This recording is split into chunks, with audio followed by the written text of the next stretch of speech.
Yes, Projan Media gwe mukutu gokka ku YouTube gwolina okubanga weekumirako okubanga ofuna amawulire ageesika ate agaakagwawo. Nagamba wano Projan Media TV tetukola lugambo wabula tukuwa ekintu kyennyini ekituufu okuviira ddala ku source oba ku ground kuba ffe tutuukirayo ddala bulungi ne tusobola okubanga tukuŋŋaanyiza amawulire tusobole okubanga tugakutuusaako wano butereevu. Gwa subscribinga okole mulimu gwa maanyi nnyo gwatana subscribinga naawe subscribinga ohitinge notification bell eri awo just after akagambo ka subscribe ohitinge notification bell ogenda kuba ofuna notification butereevu. Bano abantu abamu sobola vaano nga sibatumidde olw'ensonga nti bo balayikinga bakomentinga basharinga ate basubscribinga ku Projan Media TV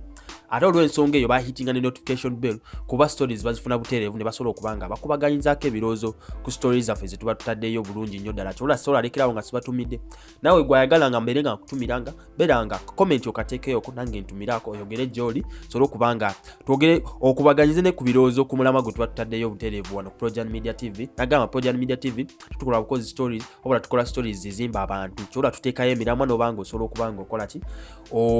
commentinga n'owe endowoozayo so naawe osobola okuvaayo n'obanga ongamba nti nkutumireko wandikako erinnya bulungi nnyo mu comment wano linyamba ndirawa bulungi ogenda nti nkutumyeko ongamba egy'oli yonna yonna gy'osinzidde okubanga ogoberera Projan Media TV ogenda kuba okola omulimu gw'amaanyi nnyo gwatana subscribinga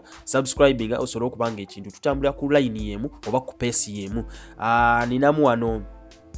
komenti zammwe zendabako wano Kemigisa Mande nkulaba kwoli kakinina ate kati goli wa Lulango sobola kuva wano nga sikutumidde kuba okola omulimu gw'amaanyi nnyo era endowooza yo tugirabye ku mboozi eyali mukyala Sebunya endowooza tugirabye bulungi nnyo kakinina.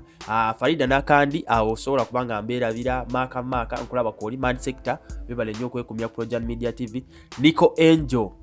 nkulaba kwoli nnyo Evelyn Nakato nkulaba kwoli Mulinde Janati nkulaba kwoli Kyomuhendo Angel nkulaba kwoli nnyo webale okwekumya Projan Media TV nnyo n'amaanyi. Amina Bint Bakari webale nnyo okwekumya Projan Media TV okola omulimu gw'amaanyi nnyo. Namuli Winfred kansubire nakuwa sports ne saakutegera bulungi nnyo obula naye webale okwekumya Projan Media TV ngenda kuba nkutuusaako sports buli kaseera ladde mwana ombulaabulako nnyo beera nga ontegeeza embeera bw'ebeeyimiridde sobola okubanga nkutuusaako oyo kyonna ky'oba oyagala. Nagamba wano Projan Media TV we are versatile tukola buli kimu tuli flexible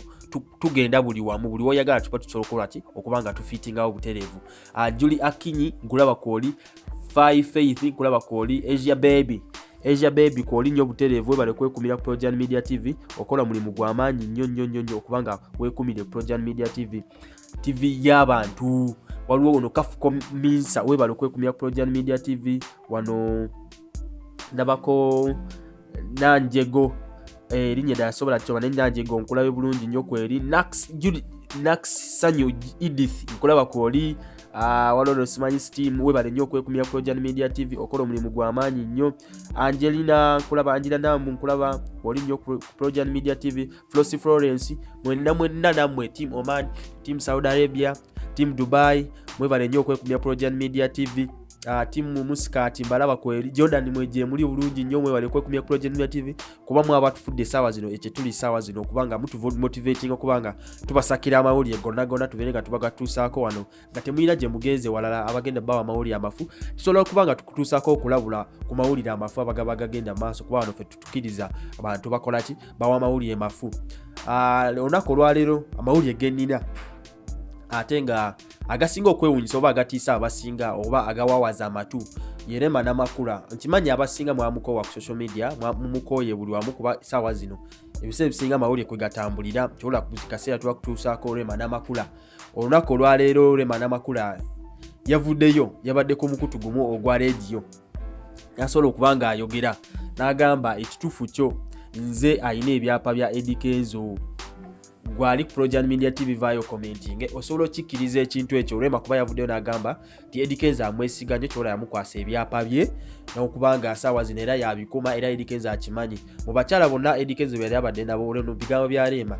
ye yekka gwe yali yeesize n'ebyapa bye ate mutanamumako mwana ng'abantu abasinga bagamba nti era Eddy Kenzo amanyi buli kimu bikola ki bwe kitambula naye obula twalabako emabegako Eddy Kenzo nga yayaana agamba nti omwana we bamumye tasobola kubanga accessinga omwana we ne Rema avudde n'agamba ebyapa bya Eddy Kenzo yabirina ssaawa zino bwe njogera ku kyapa muba mutegeera Rema gye yali asuula eri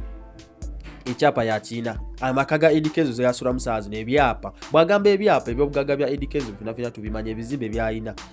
byonna Rema yayina ebyapa byayo osobola okuba ng'okkiriza ekintu kino ate gwevaayo ngambe Eddy Kenzo kyakola kituufu oba kifu kuba bayawukana ne Rema Namakula emyaka kigambibwa nti emyaka 5 emabega kati uba oyawukana n'omuntu emyaka 5 emabega ki ekigenda mu maaso okubanga ssaawa zino yakyakuuma ebyapa byo era nga yabiina mu ngalo ze ate oba ki ekiba kigenda mu maaso kiba tukweka ssaawa zino okubanga Rema yayina ebyapa ebyo ki ekigenda otutuukawo okuba tulabye ensangi zino tulabye saga nyingi eziba zapeninze ku byapa ng'ebyo ani yatereka ekyapa amaana akikyusa n'akizza mu mannya ag'omuntu omulala oba agage okubanga asobola okubanga abba ettaka lyo so Kenzo kyakola kituufu okubanga alekera Rema ebyapa bye oba waliwo kyetamanyi nti kiyinza okubanga bano ebyobugaga bino babikola babiri nga ffe tuli eno tetumanyi wabula ngenda kuba nkunoonyereza ekituufu kyennyini wano Projan Media TV nsobola okubanga ntikutuusaako nti either emigabo giri wakati oba bino ebyobugaga bya Eddy Kenzo yekka yabikola yekka nga Rema taliiko kuko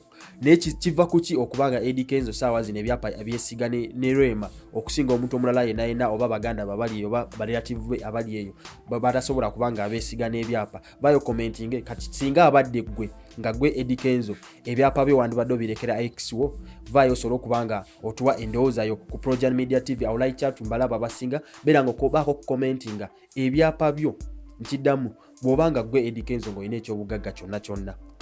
n'oyawukana n'omukazi osobola okubanga omulekera ekyapa kyo n'abanga yakirina yakikuterekera ate nga mwayawukana in simple terms kakize bwe nti osobola okulekera XO ebyapa byo oba ebyobugagga byo n'abanga yasaawa zino yabikuterekerako katugambe oyina ekibanja kyo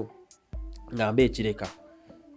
ne mwawukana n'omukyala oba XO n'afuuka XO osobola okubanga omulekera ekyapa akikuterekere awatali nsonga yonna gwali Projan Media TV vayo commenting osobola okubanga otegeeza endowooza yo wano Projan Media TV Eddy Kenzo kyakola kituufu oba kifu subscribinga likinga commentinga jasiba mbagamba Projan Media TV tetukoma kuwa mawulire gokka obula tulina emirimu gye tukola emirala era namwe abatuwadde business mukola omulimu gw'amaanyi nnyo mwebale nnyo okubanga mututuusizaako business nagamba tukwata emikolo photoshoot photography birthdays intro showers simanyi baby showers byonna wano Projan Media TV tuba tukola ddala corporate events tuli batabu nnyo awo sijja kwogera kuba wakaafe yeeyogerera era namwe abatuwaddeko emirimu sobola okuvaayo ne mutestifyinga ne mucommentinga ne mubulya abantu ekigenda mu maaso ku Projan Media TV kuba emirimu tugikola ddala bulungi likinga commentinga sharinga webale nnyo okwekumya Projan